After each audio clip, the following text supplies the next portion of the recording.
আমি আল্লাহ নিয়ে রাখি নাই, তাহলে দুনিয়ার সমস্ত পিঁপড়া হতে শুরু করে নিয়া সমস্ত প্রাণীর জীবিকার দায়িত্ব নিয়েছেন যিনি, মুসলমান জোরে বলেন তো তার নাম কি? এবার আপনারা জ্ঞানী মানুষ, আপনারা বিচক্ষণ মানুষ, অনেকে এডুকেটেড পারসন, অনেকে পড়াশোনা না জানলেও কোরআন হাদিস জানেন, মডার্ন সায়েন্স সম্পর্কে অনেক ধারণা আছে, কথা বলেন ঠিক কিনা? আপনাদের কাছে আমি জানতে চাচ্ছিলাম, দুনিয়াতে আল্লাহ যত প্রাণী সৃষ্টি করেছেন এই প্রাণীগুলোর মধ্যে সবচেয়ে সাইজে বড় প্রাণীটার নাম কি? বলেন, কি বলেন? সবচাইতে বড় হচ্ছে নীলতিমি।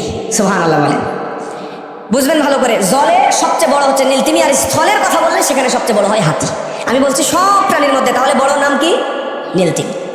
জলে এবং স্থলে যত প্রাণী আল্লাহ সুবহানাহু ওয়া তাআলা দিয়েছেন, এই প্রাণীগুলোর মধ্যে সবচাইতে সাইজে বড়, আকারে বড় প্রাণীর নাম হলো নীলতিমি।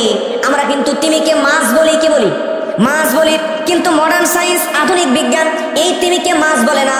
কারণ হচ্ছে এই তিমির মধ্যে এমন কিছু বৈশিষ্ট্য আছে, এমন কিছু গুণ আছে, যে গুণ আমরা মানুষের সঙ্গে মিলে যাই। জোরে বলেন সুবহানাল্লাহ। আমরা মানুষরা ফুসফুসের দ্বারা নিঃশ্বাস নেই, কিন্তু এই তিমি মাছ অন্য মাছের মতো না। তিমি মাছও মানুষের নাই ফুসফুসের মতো, ফুসফুস দ্বারা নিঃশ্বাস নেয়। এবং আমরা মানুষদের এবং দুনিয়ার সমস্ত প্রাণীর মস্তিষ্ক, ব্রেন থাকে কয়টা? একটা। কিন্তু তিমি মাছের মস্তিষ্কের দুইটা অংশ। জোরে বলেন সুবহানাল্লাহ। এই তিমি মাছ সমুদ্রের একদম নিচে গিয়া ঘুমায়। বললাম তিমি মাছ কিন্তু অন্য মাছের মতো নয়। মানুষ যেমন আমরা সেকেন্ডে সেকেন্ডে নিঃশ্বাস নিতে হয়, তিমি মাছেরও এরকম করে নিঃশ্বাস নেওয়া লাগে, কিন্তু আমরা সেকেন্ডে নেই। তিমি মাছ যেহেতু সাইজে বড়, এজন্য তিমি মাছের সেকেন্ডে নয়, প্রত্যেক 29 মিনিট পর পর, অর্থাৎ আধা ঘন্টার মধ্যে একবার সমুদ্রের উপরে এসে নিঃশ্বাস নিতে হয়, নিয়ে আবার সমুদ্রের নিচে চলে যেতে হয়। তিমি মাছ সমুদ্রের একদম গভীরে চলে যায়, যাওয়ার পরে ঘুমায়া যায়। মস্তিষ্কের অংশ কয়টা? দুইটা। বুঝবেন ভালো করে কেন দুইটা, মডার্ন সায়েন্স বলছে। তিমি মাছ যখন সমুদ্রের একদম গভীরে চলে যায়, যাওয়ার পরে যখন তিমি মাছ ঘুমায় যায়, তিমি মাছ ঘুমায় যাওয়ার পরে ওই মস্তিষ্কের আরেকটা অংশ ঘুমায় না, একটা অংশ ঘুমায়, আরেকটা অংশ জেগে থাকে।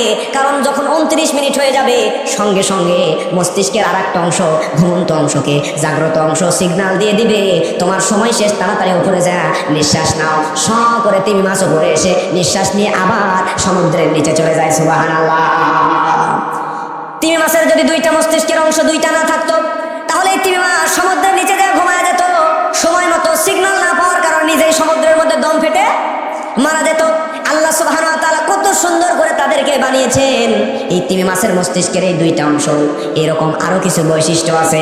আমাদের সমাজে আমরা যখন জন্মগ্রহণ করলাম, করার পরে দেখেন দুনিয়াতে, আমি কিছুদিন আগে একটা ভিডিও দেখলাম, একটা ভিডিওর মধ্যে একটা পাগলি মেয়ে, মানসিক বিকারগ্রস্ত পাগল, ওরে কোনোভাবে কোনো শয়তান, কুচক্রী কোনো শয়তান, খারাপ মানুষ তারা ধর্ষণ করছে। করার পরে এই মহিলা সন্তান পেটে নিয়ে সন্তান জন্ম দিছে, সন্তান প্রসব করছে। এখানে যারা জ্ঞানী মানুষ অনেকেই জানেন, এই পাগলিটা জানে না তার সন্তানের বাপের পরিচয় কি।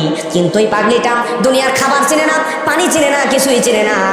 কিন্তু এই পাগলি তার ওই সন্তানটারে চেনে, ওই সন্তানটাকে কোলের মধ্যে নিয়ে এমন মায়া করে, এমন আদর করে রে, ওই আদর দেখলে আপনি চোখের পানি ছেড়ে দিয়ে কাঁদবেন। হারে দুনিয়ার কোনো মানুষ ওই পাগলি মেয়েটার কাছ থেকে তার ছেলেটারে, তার বাচ্চাটাকে টান দিয়ে নিতে পারতেছে না।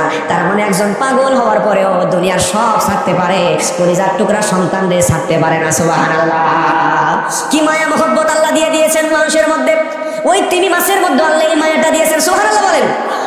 দুনিয়াতে একজন মহিলা সন্তান জন্ম দেওয়ার পরে সন্তানকে বুকের দুধ পান করায়, তদ্রুপ তিমি মাছ, যেটাকে আমরা মাছ বলি, এই নীল তিমিও সন্তান জন্ম দেওয়ার পরে দুনিয়াতে একজন মা যেমন সন্তানকে ছেড়ে চলে যায় না, ঠিক তেমন নীল তিমিও সন্তান জন্ম দিয়া এই সন্তানকে ছেড়ে চলে যায় না, সন্তানকে সাথে নিয়ে সবসময় থাকে, ঘুরে বেড়ায়। শুধু তাই নয়, নীল তিমির দুধটা একটু গোটা প্রকৃতির।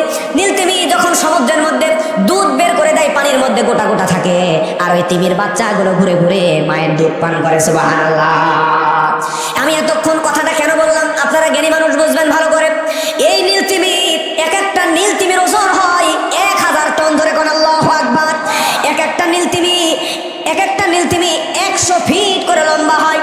আমরা মানুষরা সর্বোচ্চ 5 ফিট, 6 ফিট, 7 ফিট, এর বেশি হয় কি? তাহলে আমরা মানুষরা একজন 6 ফিট, 7 ফিট, 5 ফিট, 4 ফিট, কিন্তু তিমি মাছ, এক একটা নীলতিমি তার লম্বাই হয় 100 ফিট। জোরে কোন আল্লাহু আকবার। 100 ফিট লম্বা, এবং নীলতিমির ওজন হয়, এক একটার ওজন হয় 200 মেট্রিক টন। 1 মেট্রিক টন সমান 1000 কেজি। তার মানে 200 মেট্রিক টন মানে 200,000 কেজি ওজন হয় এক একটা তিমি মাছের।